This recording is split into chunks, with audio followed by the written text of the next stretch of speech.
بسم الله الرحمن الرحيم. الحمد لله رب العالمين، والصلاة والسلام على أشرف الأنبياء والمرسلين نبينا محمد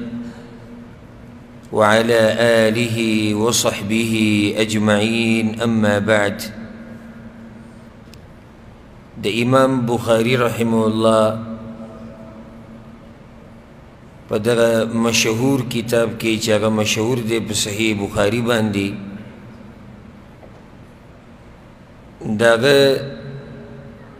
دغه مبارک کتاب نه موږ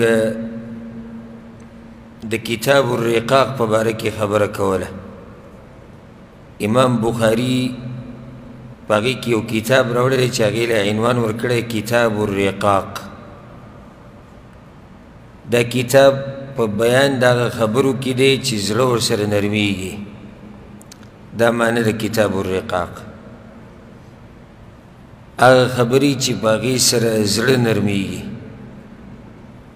او چې کله هم زړه نرم شي نو بیا یې توجه د الله طرف ته پیدا شي. د چا چې زړه نرمي نو دی د الله نه ډېر لرې نه ځي او د الله د دین نه غافله کېږي نه. د چا چې زړه نرمي په ده باندې قرآن اثر کوي، په ده باندې حدیث اثر کوي او په ده باندې وعظ او نصیحت اثر کوي. نو دا درس دا منګه کوم دې دپاره چې دا زړونه زموږ نرم شي او د الله یره پکې پیدا شي، د الله نه یره او د الله قدر او د الله تعظیم کول. د دې دپاره موږ دا خبرې بیانوو. نو د هغې په وضاحت کې 11 درسونه شیو او دا په هغه مبارکه سلسله کې 12م درس دی. په اخرني درس کې موږ یو باب وضاحت کړو، باب الصبر عن محارم الله. صبر کول، د څه نه ځان صبرول؟ د ګناهونو نه، د هغه څه نه ځان صبرول چې الله حرام کړي دي. د دې خبرې پوره وضاحت په خپل ځای کې شوی چې د دې څه معنی د ځان صبرول د هغه څه نه چې الله حرام کړي دي او د صبر باقي اقسام هغه هم بیان شوي او دا خبره هم بیان شوې وه چې د دې خبرې څه تعلق دی د زړه د نرمېدو سره. د دې خبرې وضاحت هم شوی. نن به یو نوی باب شروع کوو چې هغه امام بخاری رحمه الله راوړی دی. باب ومن يتوکل علی الله فهو حسبه. دا باب یې راوړی دی او عنوان یې ولم دقه آیت ګرځولی دی. دا آیت په سورة الطلاق کې دی. الله وی ومن يتوکل علی الله فهو حسبه. چا چې ځان وسپارو په الله باندې نو الله د ده دپاره کافي دی او الله د ده دپاره پوره شو. مطلب دا شو چې امام بخاری رحمه الله په دې باب کې د توکل مسله بیانوي. ځان سپارل الله ته، خپل کارونه سپارل الله ته. د توکل په باره کې به خبره کېږي. د توکل په باره کې زما ځان له درسونه هم شتي چې یعنې خاص په دې موضوع باندې به کې صرف خبره شوي نو هغه م اورېدی شي د فایدې دپاره. ومن یتوکل علی الله فهو حسبه.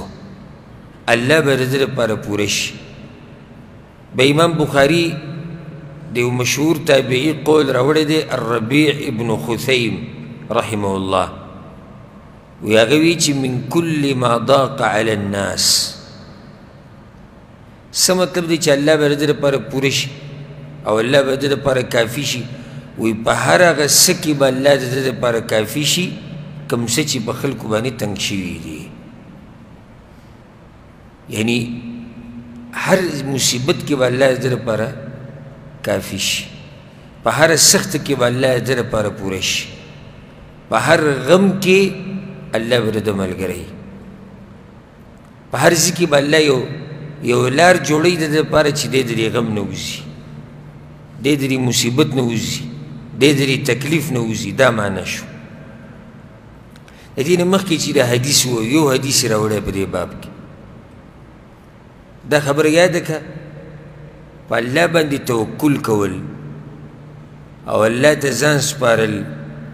او په الله باندې ځان سپارل دا زموږ د ټولو لاره ده د خوشحالۍ طرف ته.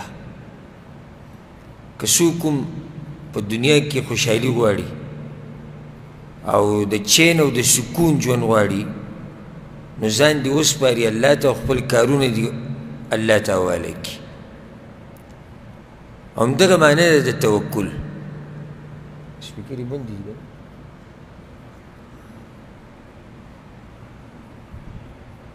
همدغه معنی ده د توکل چې ته رښتینی اعتماد وکړې د زړه نه په الله باندې. رښتینی اعتماد د زړه نه په چا باندې؟ په الله باندې. که ته ځان ته څه فایده رسول غواړې او که ځان د نقصان نه بچ کول غواړې، خو چې په دې ټولو خبرو کې ستا په الله باندې رښتینی اعتماد وي د زړه د کومې نه. یو خو د خولې خبرې، زه د خولې خبره نه کوم. لکه دا د هر سړي په خوله باندې په ژبه باندې ده، بس په الله به شي نو بس الله باندې م ځان سپارلی، بس یې الله ته م خبره حواله کړې. دې نه د بعضو خلکو تکیه کلام ته جوړ شوی، هسې په خوله باندې وایي. نور چې حقیقت ته وګورو نو مکمل اعتماد یې په ریال باندې دی. مکمل اعتماد والعیاذ بالله هغه په ډالر باندې دی. مکمل اعتماد هغه په ویزه باندې دی. مکمل اعتماد په پلانی خان صاحب، په پلانی ملک صاحب، په پلانی ډاکټر صاحب، په پلانی حکیم صاحب. مکمل اعتماد هلته دی او په خوله ده یاره بس الله به یې کوي نه. ستا خو اعتماد په الله باندې صرف د ژبې پورې دی. ته د زړه نه په الله باندې اعتماد کړی چې الله به زما دا کار وکړي، ډېر لږ خلک وایي. او دا زه حقیقت بیانوم، که څوک پرې خفه کېږي الله دې خوشحاله کړي. دا حقیقت دی چې د ډېرو خلکو اعتماد په الله باندې هغه صرف په ژبه باندې دی بس. یعنې ویې ګورې یو سړي ته دا ووایي چې ستا مثال کې ګاډی چلی او هغه ګاډی وسوځېدو یا وجنګېدو ټول تباه شو، بیا د خبرو ته ګوره الله نو دا به زه خورم څه او دا به زه ژوند څنګه تېروم او دا خو زما دوکان لاړ او دا خو زما زوی مړ شو چې ما له پیسې ګټلې وریځه کې راوړو او دا خو داسې وي او دا خو داسې وشي. نو تپوس دې وکړه وایي څه شوې هغه خبرې چې تا وایي چې زما په الله باندې اعتماد دی. دا ګاډی چې تاله چا درکړی و، دا بچی چې تاله چا درکړی و، دا طاقت د پیسو د ګټلو چې تاله چا درکړی و، دا هر څه چې تاله چا درکړي و هغه رب خوشتي که نه اگر که هغه سبب ختم شو. هغه رب خوشتي که نه کوم رب چې تاله هغه سبب جوړ کړی و هغه رب خوشتي که نه. نو ستا څنګه بیا دا غلطی خبرې او د کمزوري عقیدې خبرې ستا د خولې نه راوځي. دا دلیل دی په دې باندې وایي چې ستا اعتماد په الله باندې هغه کمزوری دی. یقین ته ضرورت دی. دا خبره په یقین سره کوم چې یقین ته ضرورت دی په الله باندې. هر سړی وایي زه په الله یقین کوم، زه دغه نه یم. زه یم صدق اعتماد القلب، د زړه نه په الله باندې مضبوط یقین کول، د زړه نه. دې ته توکل وایي چې ما ځان سپارلی دی الله ته، ما خپل کارونه سپارلی دي الله ته د زړه نه. دې ته توکل وایي. خو بعضو علما وایي تعریف کړی ډېر ناشنا. اوس دې ته ګوره توکل باندې به ښه پوه شي وی خپل زړه د الله مخې ته یې ښوده خپل ټول زړه راغسته د الله مخې ته یې ښوده لکه څنګه چې مړی پروت وي د هغه چا مخې ته څوک چې لامبوي مړی چې پروت وي د چا مخې څوک چې لامبوي نو څه یې بکي څه چلي بس دقه جواب ده بارک الله فیک دا مړی دا څوک چې لامبوي چې دی کم طرف ته اړوي کم طرف ته یې نه اړوي څه ورسره کوي څه ورسره نه کوي مړی هېڅ نشي کولی ته د خپل زړه رواله د الله مخې ته یې کښېږدې چې الله څه کوي وایي دې کې خیر دی الله به زما دپاره ښه لار لټوي الله به زما دپاره ښه طریقه جوړوي الله به زما په تقدیر کې هغه څه لیکلي چې همیشه به ما ته فایده را رسوي دې ته وایي اعتماد په الله باندې په هره وړه وړه خبره کې ستا دپاره خیر دی په هر مصیبت کې د وړوکي مصیبت نه واره غټه پورې په تا ستا دپاره په هغې کې خیر دی نو په الله باندې توکل امام بخاري دا باب راوړی ښه که زه را سوال وکړم چې د توکل د زړه د نرمېدو سره څه کار دی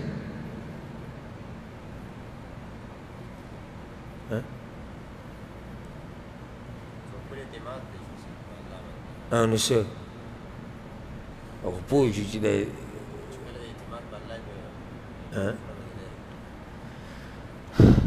بارک الله فیک دا کوشش دی ښه د جواب ورکولو چې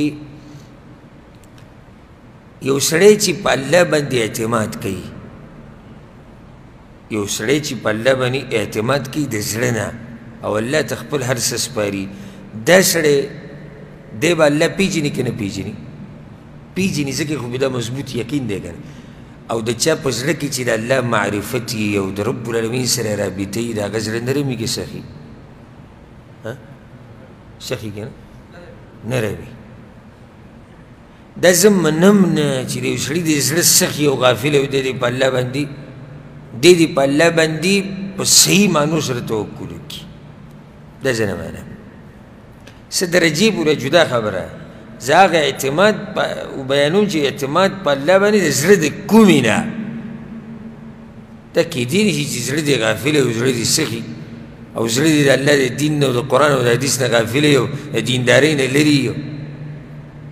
او یو سړی دی زړه یې نرم دی خپل رب پیژني قرآن پیژني حدیث پیژني د ده او د ده په توکل کې ځمکه او اسمان فرق وي د ده او د هغه په توکل کې د ځمکې او د اسمان فرق وي دا فرق که ته معلومول غواړې لاړ شه د یو سړي لاسنیوي له چې دینداری لاړ شه د یو سړي لاسنیوي له چې بېدینه وي دواړه مسلمانان دي دي که نه دي که نه یو به کافر دی مسلمانان دي هر یو دا وایي زما اعتماد په چا باندې دی په الله باندې دی او هر یو دا وایي چې الله څه کوي هغه ښه کوي دا خو هر چا په خوله ده خو ته به فرق د دې دواړو په مصیبتونو کې ویني چې دغه دینداره به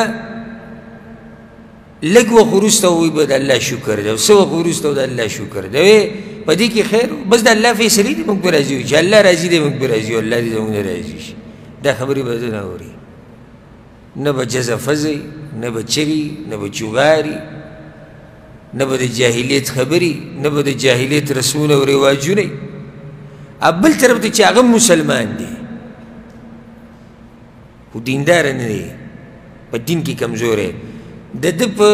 دې غم کې د جاهلیت خبرې به اوري هله وي د ده نه بعد به موږ څه کوو ګوره دا اعتماد کې کمزورتیا ده لکه ما ووایي که دا خبره دې لپاره بیانوم چې په خوله باندې هر سړی زما په الله اعتماد اوس دی وایي چې د ده نه بعد به موږ څه کوو د ده مکمل اعتماد دی په الله باندې دا کمزوری ځکه چې د ده نه بعد به موږ څه کوو نو سوال دا دی ته چې څوک یادوي چې د ده نه بعد به موږ څه کوو دی چا ساتو دی چا ساتو چې ته دا وایي چې د ده نه بعد به زه څه کوو ها د دې سړي په دې غم کې به ته د جاهلیت کارونه هم وینې ځان وهل ګریوان شلول ویښته ویسته د سر چغې چغاري ویر ماتم دا ټولې خبرې به پکې وینې فرق د هغه کې دا دی چې هغه سړی د زړه د کومې نه په الله باندې یقین ساتي او په الله باندې اعتماد دی رښتینی اعتماد او دا بل کمزوری دی په خپله خبره کې دا دویم کمزوری دی نو توکل دی ته وایي چې ته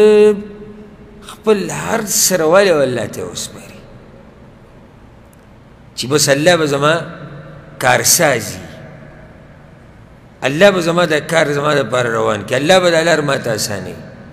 الله به دا کار کوي الله به دا کار کوي الله به دا کار کوي ته ګوره چې الله یې کوي که نه یې کوي توکل خو ډېره تفصیلي موضوع ده زه تفصیل له نه ځم خو هسې قرآن کې ځای په ځای الله سبحانه وتعالی توکل خبره کړې ده یو ځای کې الله وایي که تاسو مؤمنان یې که نه نو په هغه الله باندې به ځان سپارئ وعلى الله فتوكلوا إن كنتم مؤمنين الله وی که تاسو رښتیني مؤمنان یې که نه نو هغه الله باندې به ځان سپارئ او هغه ته به ځان سپارئ او هر څه به هغه ته حواله کوئ الله خپل پیغمبر ته وی فاعبده وتوکل علیه دا هغه الله بندګي کوه او ځان ورته وسپاره ومن يتوكل على الله فهو حسبه الله وی څوک چې ځان وسپاري الله ته خپل کارونه الله ته وسپاري الله د دپاره کافي دی او الله پوره دی او د چا دپاره چې الله کافي شي سم خیال کار کې به څه نقصان پاتې شي ته چې د شپې سبا له ستا په مثال کې په محکمه کې کیس دی د شپې ته د یو غټ وکیل سره ملاو شو چې هغه سم مشهور وکیل دی او کیسونه ګټي که په هره طریقې کیسونه ګټلي دي او واسطې هم ډېرې دي او منډې هم ډېرې دي او تعلیم هم ډېر دی ته چې کله هغه له خپل فایل ورکړي که نه پوره د شپې نو ډېر په ارام خوب کې حالانکې سبا کیس دی ولې په ارام خوب کې ځکه چې ته وایي سړی تکړه دی کیس به ګټي اوس هم خیال دی چې یو سړی خپل فایل الله ته حواله کړي الله به نه کامیابوي چې یو سړی خپل کار خپله مسله خپله خبره هغه عرش والا ته حواله کړي دی به مطمئن خوب نه کوي دا دینداره خلک ګورې خوشحاله تاسو هسې نظر وچولئ کوم سړی چې دینداره دی همیشه خوشحاله الحمدلله الحمدلله ښکلی ژوند دی او ښایسته ژوند دی غریب به وي بیمار به وي د بچو مسله به یې وي نورې مسلې به یې وي ډېرې خبرې به بیا هم دی خوشحاله وجه دا دی چې دی مطمئن چې ما خپل کار چا ته حواله کړی دی الله ته او الله ته چې کار حواله شي نو هغه نه ګډوډ کېږي فهو حسبه لکه څنګه چې الله وی قرآن کې د خپل ځان مبارک کې بالغ امره الله خپل کار او چې یو کار ذمهواري والی یا یو کار کوي نو لازم یې سر ته رسوي الله چې یو کار کوي نو څه ته رسوي سر ته رسوي ومن يتوكل على الله فهو حسب وعلى الله فليتوكل المؤمنون مؤمنان دي ځان وسپاري په چا باندې په الله باندې الله د جنتیانو صفت ذکر کړی ګوره د جنتیانو قرآن کې الله د جنتیانو نعمتونه ذکر کړي دي بیا یې د هغه جنتیانو صفات ذکر کړي چې دوی ولې جنت ته تللي دوی څه کارونه کول الذين صبروا وعلى ربهم يتوكلون دا هغه خلک دي چې دنیا کې صبر کړی او ځان یې سپارلی و الله ته که ته دا غواړې چې الله تا سره محبت وکړي ان الله يحب المتوکلین الله مینه کوي د هغه خلکو سره چې څوک ځان سپاري چا ته ځان سپاري الله ته الله د دغه خلکو سره محبت کوي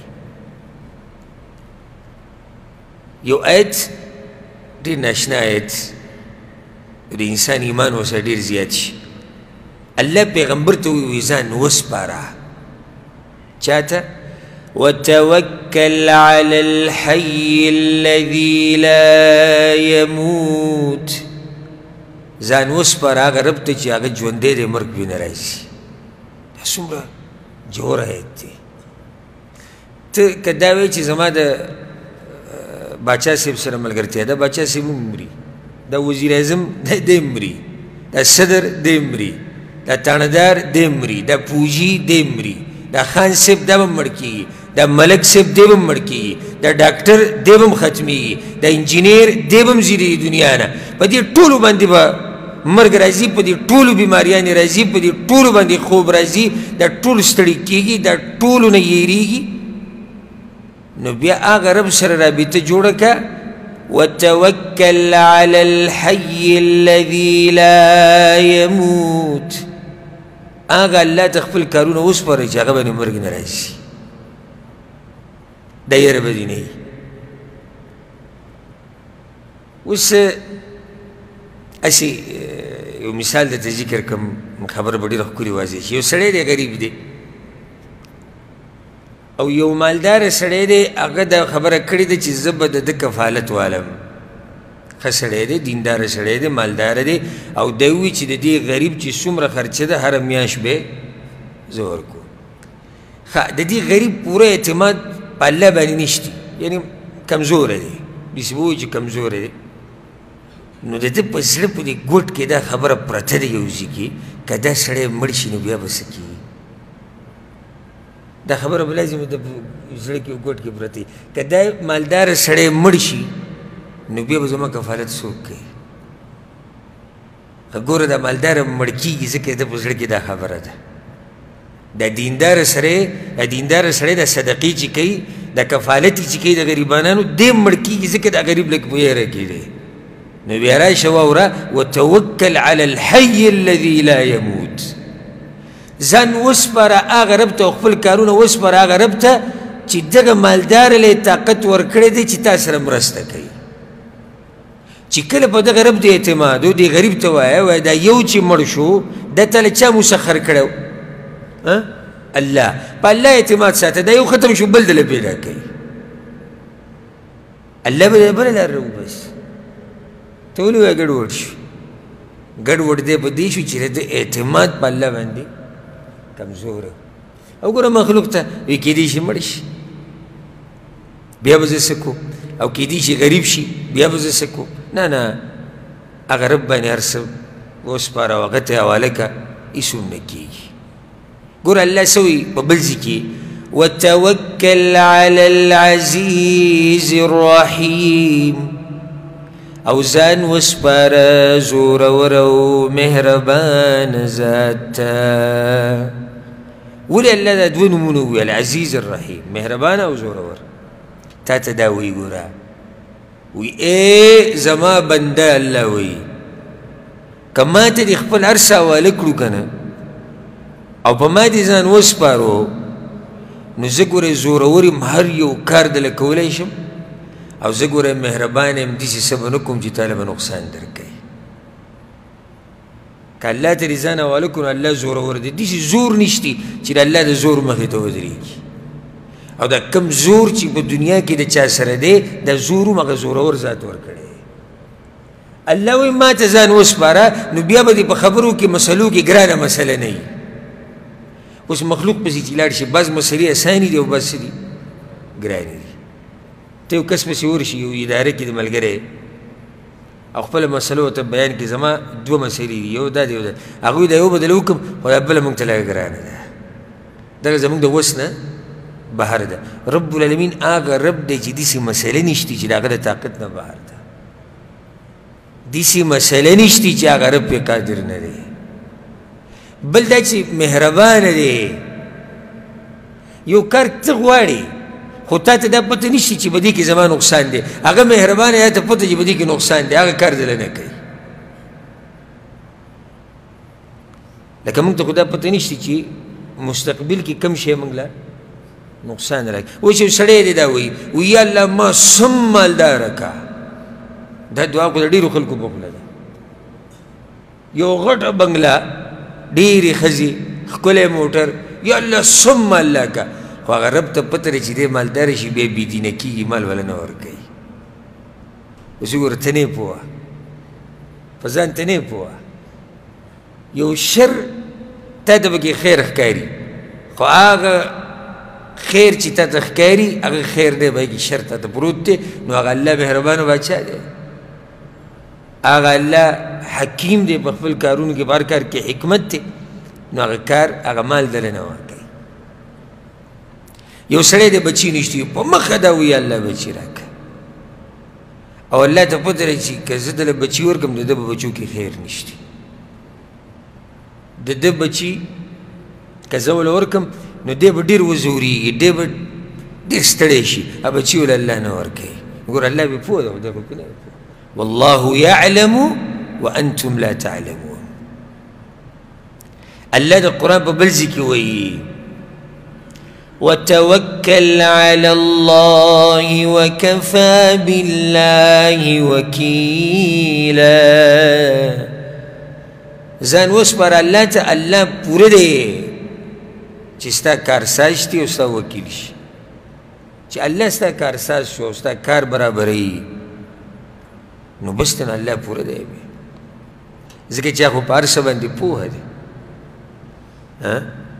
چې په هر څه باندې پوهه دی او په هر څه باندې قادر دی. الله وایي قرآن په یو ځای کې دا خبره کوي، الله وایي چې زه د خپل مخلوق ډېر ښه پېژنم، دا هر څه زه ښه پېژنم. نو بیا وایي الا يعلم من خلق وهو اللطيف الخبير. هغه رب یې څنګه نه پېژني؟ الله وایي کوم رب چې پیدا کړي دی هغه ښه پوه دی. الا يعلم من خلق، اچھا چې پیدا کړي دی ولې هغه به ته نه خبر سي. وهو اللطيف، الله وایي زه ډېر باریک باریک باریک شیزونه الله وایي زه وینمه. او دغه شان مهربانه دی، الخبیر پوهه دی. قرآن بل ځای کې الله وایي یا ایها الناس انتم الفقراء الى الله. تاسو غریبانان یې الله ته، او الله څه دی؟ غني دی، بې پروا دی. نو پکار دا دی چې دا فقیر، دا غریب، دا محتاج، دا کمزورې ځان وسپاري هغه غني ته، ځان وسپاري هغه زورور ته، ځان وسپاري هغه طاقتور ته، ځان وسپاري هغه عزتمند ذات ته. چې موږ ټول غریبان فقیران یو د الله په مخ کې. توکل باره کې نور هم ډېر ایتونه، خو په دې باندې به اکتفا وکړم. د یو څو ایتونه ما ذکر کړو دې دپاره چې تاسو ته توکل اهمیت معلوم شي، چې الله قرآن کې ځای په ځای توکل خبر کړه، حدیثونه تیم ډک دي. خو دلته یو فایده راته ذکر کړمه. د توکل سره به اسباب لټې، دا طریقه موږ ته شریعت ښوولې ده، او اسبابو باندې عمل دا د توکل، یعنی توکل سره څه ټکراو نه خوري. څنګه لکه ستا اعتماد دی چې رزق تاله څوک درکوي؟ الله درکوي، خو اسباب به لټې، اسباب به لټې. بچې تاله الله درکوي، خو ته به اسباب لټې. او داسې بیا زه نورې ډېرې خبرې دي. هسې یو دلیل دوه به ته پې ذکر کړم. الله وایي واعدوا لهم ما استطعتم من قوه. الله وایي د کافرانو د مقابلې دپاره د خپل طاقت ښه ډېر کوي. د کافرانو سره مقابلې دپاره خپل طاقت څه کوي؟ ډېر کوي. په جنګ کې فتح څوک ورکوي؟ الله ورکوي مؤمنانو ته. بیا ورته هم وایي خپل طاقت څه کوي؟ ډېر کوي. صحیح دی چې مؤمنانو ستاسو اعتماد په الله باندې دی، خو اسباب ولټوئ. الله به درسره مرسته کوي، خو تاسو اسباب ولټوئ. اسباب څه دي؟ چې خپل طاقت جوړ کوي. الله وی سورة الجمعه کې د جمعې منځب مسایلو کې الله دا خبره کړې ده. فاذا قضیت الصلاه، کله چې لمونځ ختم شي د منځه نه مخکې الله وی، یعنی کله چې اذان وشي د جمعې نو بیا اغوستل خرڅول څه دي؟ منع دي. خو چې کله دا مونځ وشو فانتشروا فی الارض نو بیا په ځمکې کې خواره شئ وابتغوا من فضل الله او د الله رزق چې کم تاسو له درکې هغه ولټوئ. به هېڅ خبره ده که د مانځه نه به څوک ځي مزدوري کوي او ځان له رزق لټوي نو څه حرج پکې شته؟ نشته. اوس وګوره رزق موږ له څوک راکوي؟ الله راکوي. خو وایي تاسو خواره شئ په ځمکه کې. دا خورېده څه دي؟ اسباب دي. دا خلک خواره شوي دي، یو ځای ته لاړ شي، بل ځای ته لاړ شي، بل ځای ته لاړ شي. نور د دې چې مسلمان دی مؤمن دی د هغه د عقیده ده چې رزق ورکوونکی هغه الله دی، خو د اسباب لټول دي. د عیسی علیه السلام مور مریم هغې له چې کله الله دا بچی ورکو بغیر پلار نه عیسی علیه السلام او هغه د قوم نه ډډې ته شوې وه یو طرف ته وه، هلته بیا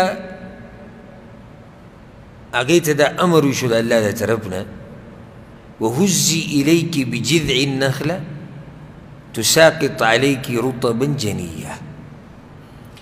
اخو لرې وه د قوم نه خوراک څښاک ورسره هم نو د الله د طرف نه ورته دا وویلی شو چې ته د دې کجوري د ونې د ویښ وخوځوه، د کجوري د ونې د ویښ وخوځوه نو په تا باندې به تازه کجوري راولیږي، هغه بیا خوره. نو سوال دا دی د کجوري د ونې ویښ څوک خوځولی شي؟ نشي که. او بیا ښځه خوځولی شي؟ نشي. دا کجوري الله بغیر د دې خبرې نه دي له ورکولي که نه ورکولي؟ ورکولي. ولې ورته وایي چې ته دا ونه وخوځوه؟ سبب ولټوه، تربیت ولکې الله په دې خبره باندې. زه ته هسې لاس خو کېده په ونه کنه، هغې به څه خوځولي، خو ته خو لاس کېده که نه په ونه باندې کجوري راولېدې، یو سبب خو ولټوه کنه. ګوره الله خپل پیغمبر ته په قرآن کې وایي فإن حسبک الله، ای پیغمبر ستا دپاره څوک کافي دی؟ الله کافي. دا خبره الله خپل پیغمبر ته کړې ده چې ستا دپاره زه کافي یم، ستا به زه حفاظت کومه، تا به زه د خلکو نه بچ ساتمه، والله یعصمک من الناس، زه دې ساتم بچ د خلکو نه. خو پیغمبر صلی الله علیه وسلم چې کله وتو د هجرت دپاره په غار کې 3 ورځې پټ شوی که نه؟ پټ شوی. لاره باندې چې به سفر کوو دا لارې به بدلولې را بدلولې که نه؟ حالانکې الله ورته ویلو چې تا به زه ساتمه، نو بیا ولې دا کار کوو؟ دا اسباب دي. ولې د پیغمبر صلی الله علیه وسلم په خپل رب یقین نه اوس ښه پوره یقین، داسې یقین چې داسې یقین د چا نه و. بیا هم دا کارونه کړي، دې ته وایي اسباب جوړول. نو اسباب خو به لټې که نه، سره د دې چې په الله باندې به مضبوط توکل کوي، یقین اعتماد په الله باندې. 3 قسمه خلک دي ګوره. یو هغه دي وایي جي موږ صرف په الله باندې اعتماد کړی دی او اسبابو ته ضرورت نشته. دوی په غلطه دي که په صحیح دي؟ په غلطه دي. لکه کس چې راغی مسیح نبوي سره اوښ ودرو او وایي ما الله ته سپارلی دی، نو پیغمبر صلی الله علیه وسلم ورته څه ووایي؟ ویې تړه، وایي بیا توکل وکړه په الله، ویې تړه. اوس د موټر د روډ په دې منځ کې ودرې سټارټ چابي دې پکې ایښودې دی ور کولاو دی ما په الله باندې توکل کړی. بنې که سیټ ته یې ودروه، شیشه وله اوچته که، لاک واړوه، چابي جیب ته واچوه، کور ته راځه الله ته یې وسپاره. اسباب خو جوړ کړه که نه. دویم قسم خلک هغه دي چې هغوی والعیاذ بالله اسباب یو قسمه شریک کړي د الله سره. هغه خلک دي چې الله ته بلکل یېر دی او صرف دغه اسباب مني. نو هغه دا وایي که دا اسباب نه وي نو زه به نه وي، که اسباب نه وي رزق به نه وي، که اسباب نه وي بچي به نه وي. دا خلک ګمراه دي او داسې به درته ډېر میلاو شي چې الله ته یېر دی صرف اسباب. سعودي عرب کې مزدوري کوي نو رزق شتي، که بچي رزق شتي، که دوکاني رزق به میلاوي، که ګاډی رزق به میلاوي. دا هر څه ته یېر دي چې دا دغه تاله چا درکړي. دریم قسم خلق چې کم په حق دي قرآن او حدیث باندې پوه دي هغوی دا وایي وی زمونږ یقین او اعتماد هغه صرف په الله باندې دی ها د هغې سره هغوی اسباب لټوي خو دا عقیدې چې دا اسباب جوړونکی هم الله دی نو خبره ټوله چا ته واپس شوه الله ته واپس شوه لکه اوس ته لیږې دکان ته روان یې مزدورۍ له یو کس ته وایي چېرته ځې ته یې مزدورۍ له زه مریضه ګټم هغه ته وایي ښه په الله دې توکل نشتی په الله دې یقین نشتی چې دکان ته روان یې ته ورته جواب کې دا ووایې دا دکان هم دغه رب را کړی دا لار هم که الله ما ته جوړه کړې رزق د ګټلو دپاره نو خبره ټوله واپس شوه الله ته او دا دې ورسره زړه کي دا دکان او د دې په شان چې 1,00,000 دکانونه نور شي که نه او ټول ختم شي الله به بیا ما له رزق راکوي دا به دې ورسره عقیده وي ځکه چې دا اسباب هم هغه الله جوړ کړي دي یو سبب نه بل هغه نه بل او هغه نه بل یو دروازه بندېږي بله به کولاوي ويرزقه من حيث لا يحتسب د دې ځینې به د الله رزق درکوي چې ستا په ګمان کې به نه راځي خو زمونږ یقینونه کمزوري شوي دي توکل کمزوری شوی دی پیغمبر صلی الله علیه وسلم څه یو حدیث کې امام احمد راوړی امام ترمذي امام نسائی امام ابن ماجه یې ټول راوړی وایي لو انکم تتوکلون علی الله حق توکلې پیغمبر وایي که چېرته تاسو الله ته ځان داسې سپارلی وی لکه څنګه چې پکار ده لکه څنګه چې پکار ده ما تاسو ته ووایي په اوله کې درس په اوله کې بیان په اوله کې چې ډېر خلک وایي بلکې ټول به دا وایي چې موږ ځان سپارلی چا ته الله ته خو پیغمبر وایي حق توکله ځان الله ته داسې سپارل لکه څنګه چې د سپارلو حق دی هغه حق ادا کړي لرزقکم کما یرزق الطیر نو تاسو له به یې داسې رزق درکولی لکه دې مارغانو له چې ورکوي تغدو خماصا وتروح بطانا سهار چې د خپلې جارې نه پاسي نو خېټه یې خالي ماښام چې راځي خېټه یې ډکوي دا کوترې کومې کمپنۍ کې دي ګوره صرف یو انسان دی چې دې دا منډې ډېرې وایي په هر څه پسې او ته به وایي چې بس دې د لوږې نه مړ شو د نورو مخلوقاتو ټولو ته سوچ وکړه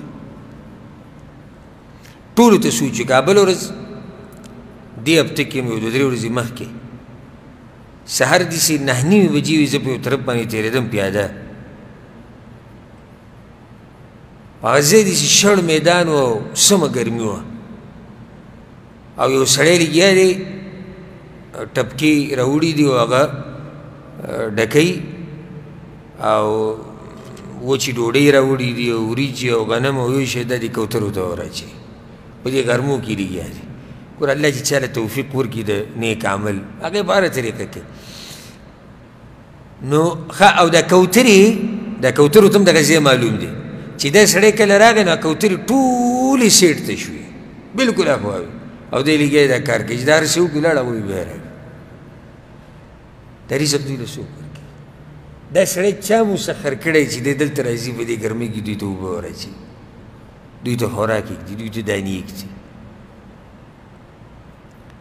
دا ستا په دې کور کې چې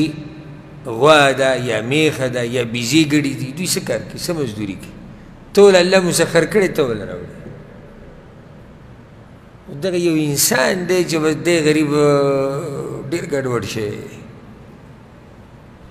او ځکه یو روایت کې داسې راځي د سلیمان علیه السلام باره کې هغه به د دې ځناورو سره هم خبرې کولې الله د هغوی په ژبه پوه کړی یو زناور د اوبو هغه به د دې اوبو نه وچې ته راوتو څه به یې راغستو خوله کې او بیا به تو وایي چې راووتو هغه ودرېدو تپوس یې ته وکړو چې زه د ډېر وخت نه تاییدم ته بار بار د دې اوبو نه راوځي دی وچې ته او بیا ځې راوځي او بیا ځې حالانکې ته خو د دې اوبو یې نو د دې څه وجه ده څه چل دی هغه ورته ویې سلیمان علیه السلام ته یې وی دی اوبو ته یو داسې ځناور ولیدلی دی چې هغه د وچې دی هغه د وچې دی خو د اوبو کې پسو شوی دی راوتی نه شي او ژوند یې پاتې دی نو الله دا ډیوټي ما ته وله کړې ده چې زه وله رزق وړم ځکه چې ژوند یې پاتې دی د دغه ځناور له ژوند پاتې دی په اوبو کې نو چې څو پورې ژوند شتي نو دا ډیوټي ما ته چا وله کړې ده الله چې دله ته دا خوراک وړه په اوبو کې دننه مئی ته خوراک میلاویږي او ځناور ته میلاویږي د اسمان او د ځمکې په منځ کې مرغۍ ته په هوا چې ګرځي هغوی ته رزق میلاویږي او ما او تا ځان داسې مړ کړو چې بس که لوږه ده په موږ راغلې ده نو په الله باندې ځان وسپارئ داسې پراخه رزق به درله درکړي چې ته به ورته حیران شي زه به تاسو ته یو فایده ذکر کړم دا خبرې زما نه ډېرې اوږدې شوې که نه کې ما وي زه به دا باب ختموم بیا به بل شروع کوم خو دا درته یو فایده ذکر کومه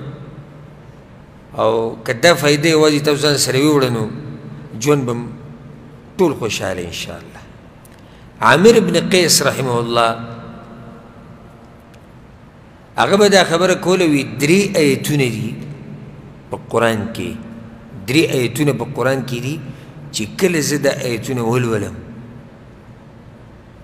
نو دا ایتونه زما دپاره کافي دي د دې ټولو مخلوقاتو نه مطلب دا دی چې دا ایتونه ولولم نو زړه ته مې سکون او راحت میلو شي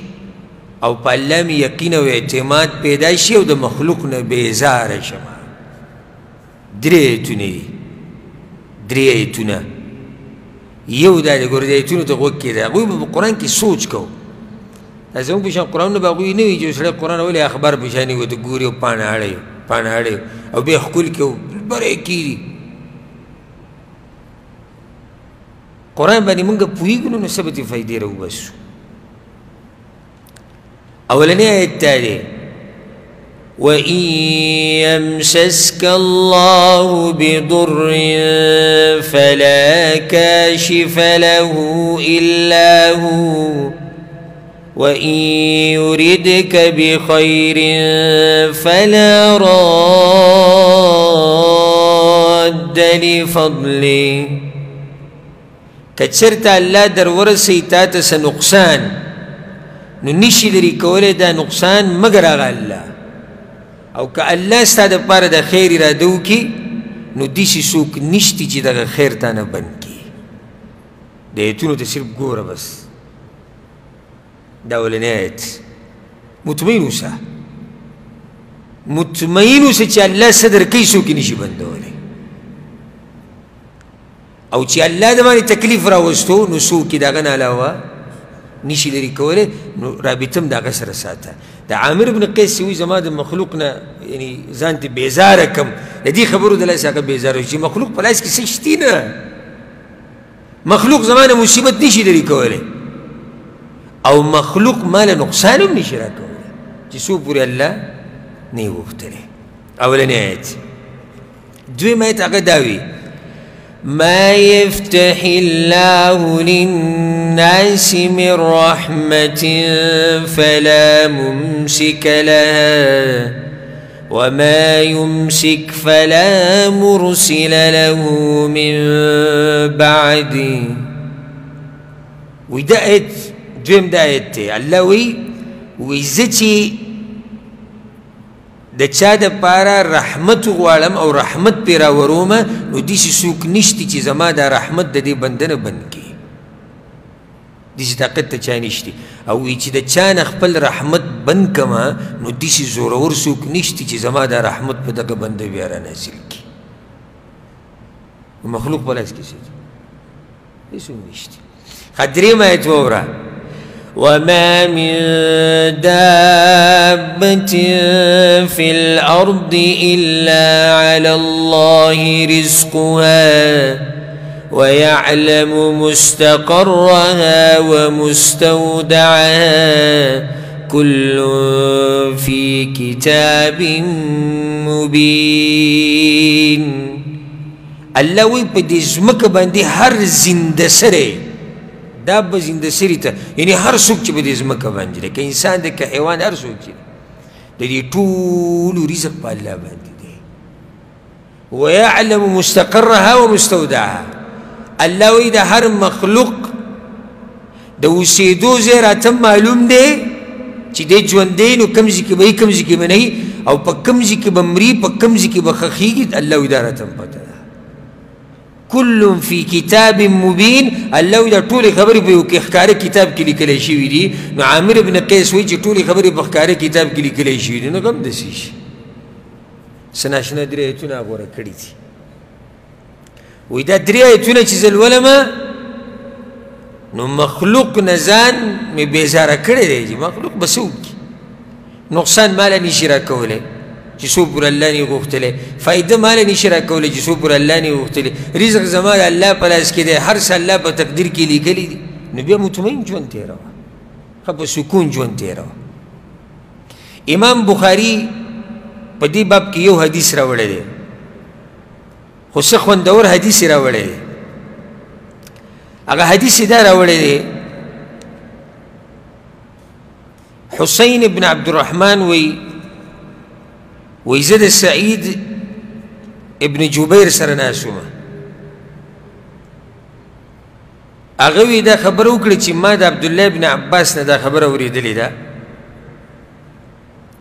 پیغمبر صلی الله علیه وسلم دا وی عبدالله ابن عباس وی پیغمبر دا وی يدخل الجنة من أمتي 70,000 زما د امت نبا او یا زر خلق جنت ننوزی بغیر حساب بغیر حساب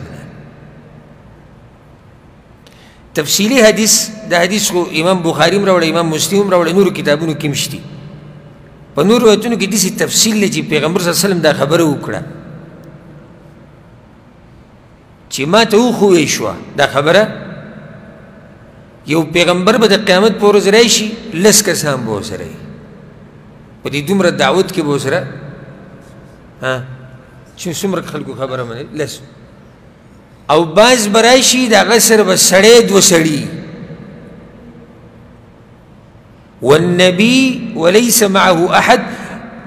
او داسې هم ولیدو داسې راته وښوی شو چې یو پیغمبر به د قیامت په ورځ د الله مخې ته راشي او هېڅوک به ملګری نه وي په ټول امت کې هېچا یې ملګرتیا نه ده کړې نو بیا د اسمان په دې کنارو کې او په دې غاړو کې داسې ما ته وښوی شو چې یو امت دی خو سم غټ امت دی وایي زه خوشحاله شوم چې دا زما امت دی او ما ته وویلی شو چې دا د موسی علیه السلام امت دی موسی علیه السلام امت هم ډېر دی وی د هغې نه بعد امت وښوی شو زما هغه چې هغه ښه ډېر او په هغو کې اویا زره کسان داسې وو چې هغه جنت ته بې حسابه ننوتو دغه حدیث تفصیل دی هم ما مختصر ذکر کو بیا پیغمبر صلی الله علیه وسلم لاړ او دې حدیث کې اختصار شوی دغه صفات ذکر شوي دي اویا زره کسان دا څوک ته وي دا دي دا دي دا دي دا د کارونه نه کوي هغه نور روایتونه کې داسې دي چې پیغمبر صلی الله علیه وسلم دا خبره وکړه او بیا چېرته لاړ کور ته لاړ کور دا اوس د پیغمبر صلی الله علیه وسلم د دعوت طریقه ده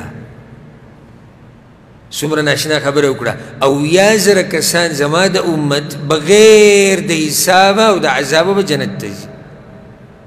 الله اکبر و پیغمبر ته پته دی چې دا خو څه ناشنا د دین پتنګان ناست دي دوی به زړه نه کېږي چې تپوس وکړي چې دا څوک دي خو بس په دغه ځای ورته خبره ودروله بیا لکه کله کله یو عالم درس کې دا خبرو کې وي دا مسله به پرېږدو را روانې هفتې ته نو چې کوم شوق د علم سره نو ده باندې دا هفته بیا نه تېرېږي چې دا به د دې مسلې څه جواب وي او دا به د شیخ صاحب څه وایي او دا به د مفتي صاحب څه وایي او کله به چې کتابونه ګوري کله د نورو علماو نه تپوس دا هغه سړي خبره زه کوم زه ګوره د هغه سړي خبره کوم چې په دین باندې مین یو خو عام خو داسې دي چې که یو عالم درس یو کالوم بند کېږي نه څه پروا یي نه هېڅ پروا نه یو کال خو دې نه دوه خو دې نه درې دي زما څه دي زه خپله مزدوري کوم رزق ګټم ځان له وایي څه کول غواړي خو چې کوم سړی په دین میني ده باندې دنې چې یو مسله ضایع کېږي نو زړه خوري سم پیغمبر صلی الله علیه وسلم دا خبره وکړه او بیا لاړ او صحابه کرامو منځ کې بحث شروع شو دا به څه وکړي دوی اوس خپله خبره کوي هغه یو پکې دا ووي بعضو دا ووي چې دا به داسې خلک وي چې دوی به په اسلام کې پیدا شوي او شرک به د سره نه یې کړی بعضو ووي نه دا به خاص خلک الله پیدا کړي او بعضو سوي او بعضو سوي دومره اوچت خلک دي ګورئ چې ځان ته نه ګوري یو دومره اوچت خلک دي نور ګوري چې دا به څه وکړي او دا خبره روانه ده او روانه ده او مباحثه اوږده شوه اکدم به پیغمبر صلی الله علیه وسلم بیا راووت بیا چې پیغمبر صلی الله علیه وسلم راغی د دوی دا خبرونه مجلس ته ورته اندازه ولګېدې چې اوس دوی دغه بحث کوي چې دا کسان څوک دي دا د پیغمبر صلی الله علیه وسلم طریقه دا ملګري به داسې په شوق کې پرېښودي لکه کله چې د خیبر غزا له لاړ موږ تفصیل بیان کړی سیرت کې نو د شپې دا وی سبا به زه جنډه هغه چاله ورکومه چې هغه سړی په الله مین دی د الله په رسول مین دی او الله او د الله رسول په دغه سړي مین دي دا ګټه خبره ده لکه دا ګټه نه دی چې سړی الله او د الله په رسول مین دی دا خو ټول مین دي صحابه کرام خو ټول دا قربان خو دا ډېره ګټه دی چې الله او د الله رسول په دې سړي مین دي وی چې کله سحر شو او د جنډې ورکولو وخت راغی نو هر یو مخکې مخکې کېدو عمر بن خطاب وی پخپله وی ما په ژوند کې د مشرتیا ارمان چېرته نه دی کړی چې زه مشر شوی خو په دغه ورځ مې دا ارمان و چې د جنډه ماته میلاو شي نو پیغمبر صلی الله علیه وسلم چې د صحابه کرامو ته وکتو نو هر یو سر کته به راکوو که ماته آواز وکړي ماته د ناشنا سړي نوم واخیست یا د سره بازي کې ونو وی علي بن ابي طالب چې شو یا رسول الله خو بیمار دلته پروت دی هغه راولي هماغه بیمار له جنډه ورکړه سترګې زخمي وي ګوره الله چې چاله څه ورکوي که نه هغه ایتونه چې کوم عامر بن قیس وایي چې درې ایتونه دي الله چې چاله څه ورکوي اوس د چا د یو صحابي په ګمان کې دا نه ده چې علي بن ابي طالب ته جنډه میلاویږي علي بن ابي طالب خو د دې خبرې نه بلکل څه دی بهر دی هغه بیمار دی ځکه چې د کافرانو منځ ته چې کوزېږي دی به بیماري سترګې کار نه کوي دی څنګه کوزېږي منځ ته چا دا وایي چې کیدای شي ابوبکر صدیق ته میلاو شي دا مشر دی چا عمر بن خطاب او چا څه او چا څه چې الله یې د چا په نصیب کې ولیږي که نه حق سړی راوغوښتو هغه ویل رسول الله زما سترګې ښه نه ځي پیغمبر صلی الله علیه وسلم خپلې لاړې مبارکې د هغه په دې سترګو کې ولګولې او د هغه مخکې نه یې ښه کار شروع او بیا ولې جنډه ورکړه نو دا د پیغمبر طریقه وه اوس د شپې ملګرو ته دا وایي چې سبا به زه داسې کس له جنډه ورکوم دا شپې پې دقه شان تېره کړه چې دوی په شوق کې بیا چې پیغمبر صلی الله علیه وسلم راغی که دا څوک دي دا اویا زره کسان نو وی واورئ جواب هم الذین لا یسترقون ولا یتطیرون وعلى ربهم یتوکلون درې صفات ذکر شوي دي او په بل حدیث کې ورسره راځي ولا یکتوون څلور ذکر شوي دي دا هغه خلک دي چې د چا نه دم نه غواړي یوه دویم ولا یتطیرون بدفعلي نه کوي دریمه داغ نه لګوي بدن باندې چې داغونه لګوي یا وسپنه ګرمه کي یا بل څه شی ګرم کي داغ لګوي پخوا دا ډېر وعلى ربهم يتوکلون او په خپل رب یې ځان سپارلی دی د حدیث امام بخاري دې ټکي دپاره راوړي اوس ګوره د دې حدیث که ډېر وضاحت غواړي دا ما د کتاب التوحید د شیخ محمد بن عبدالوهاب رحمه الله د کتاب شرح چې کولی کتاب التوحید په هغې کې ما د دې حدیث ښه پوره تفصیل کړی اوس وخت لږ دی 100 منټه دي لا یسترقون هغه خلک دي چې دم نه غواړي دم د چا نه غوښته ګناه نه ده خو غوره نه دي دم غوښته څه ته وایي چې چا ته دا وایي چې ما دم که دا کار غوره نه دی خو که چا وکړو ګناهګار دی که نه دی نه دی ګناهګار تاسو شک کې څوک چې چاته وایي ما دم که ګناهګار دی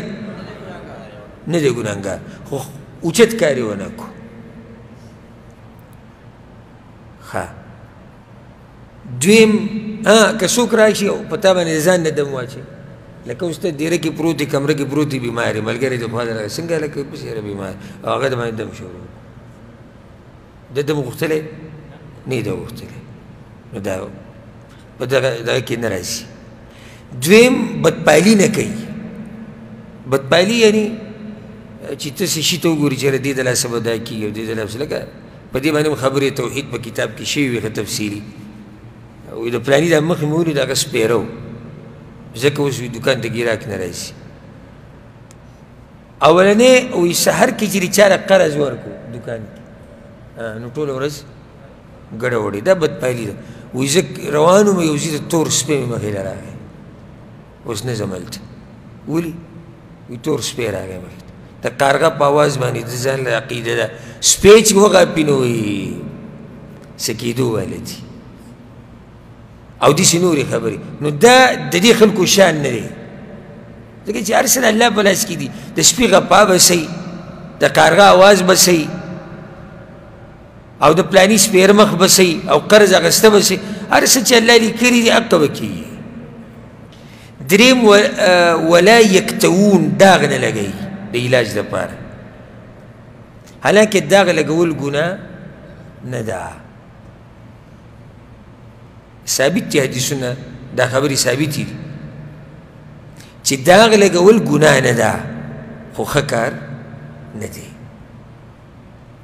وعلى ربهم يتوکلون خپل رب باندې ځان سپارلی.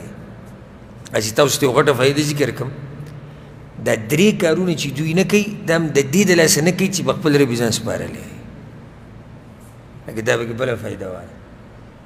د چا نه دم نه غواړي. صحیح شو که نه؟ بدفعلي نه کوي، داغ نه لګوي او په خپل رب توکل کړی نو بل شانې که په خپل رب توکل کړی دی نو د چا نه دم نه غواړي، بدفعلي نه کوي او داغ نه لګوي. دا فایده ټوله د څه د لاسه ده؟ توکل د لاسه چې ځان یې الله ته وسپارو د دې خبرونه الله وساتو. عقیده مضبوطه ده، بنیاد مضبوط دی. بله دا فایده والا یو حدیث کې داسې راځي چې زما په امت کې به 70,000 او یا زره کسانی او 700,000 یعنی 200,000 ولاکه شو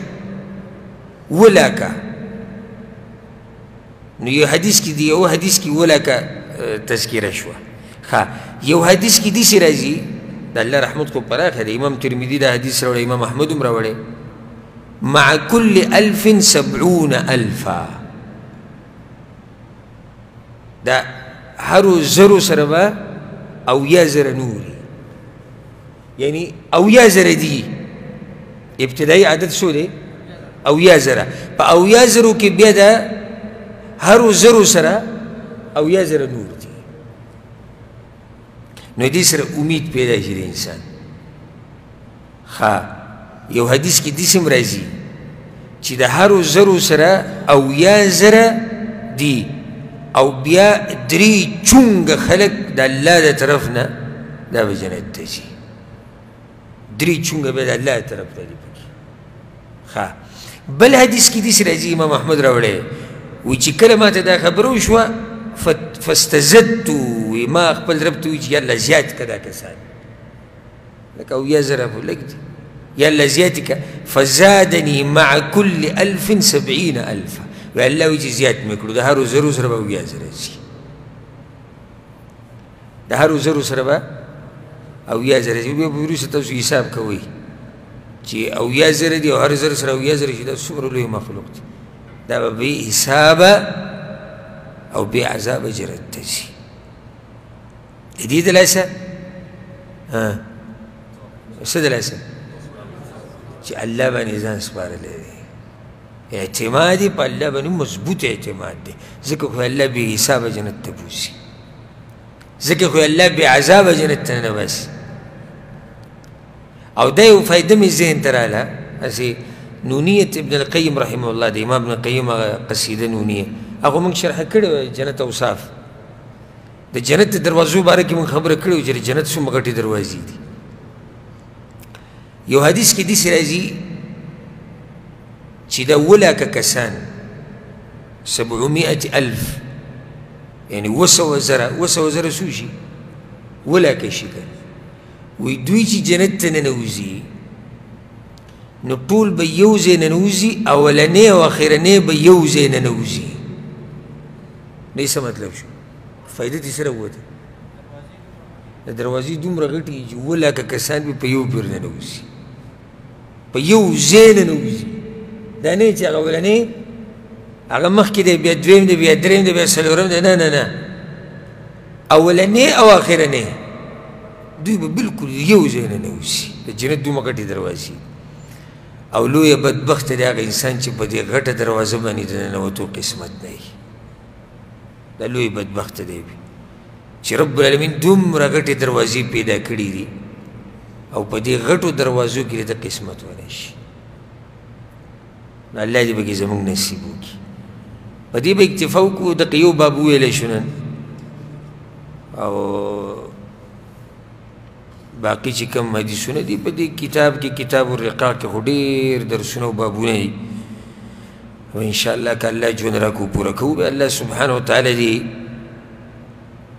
زمونږ په زړونو کې په الله باندې پوخ اعتماد پیدا کړي او الله سبحانه وتعالی زمونږ یقین په الله باندې زیات کړي او الله سبحانه وتعالی دې زمونږ ایمانونه زیات کړي الله سبحانه وتعالی دې زمونږ زړونه نرم کړي او الله سبحانه وتعالی دې مونږ په هغه خلکو کې شمار کړي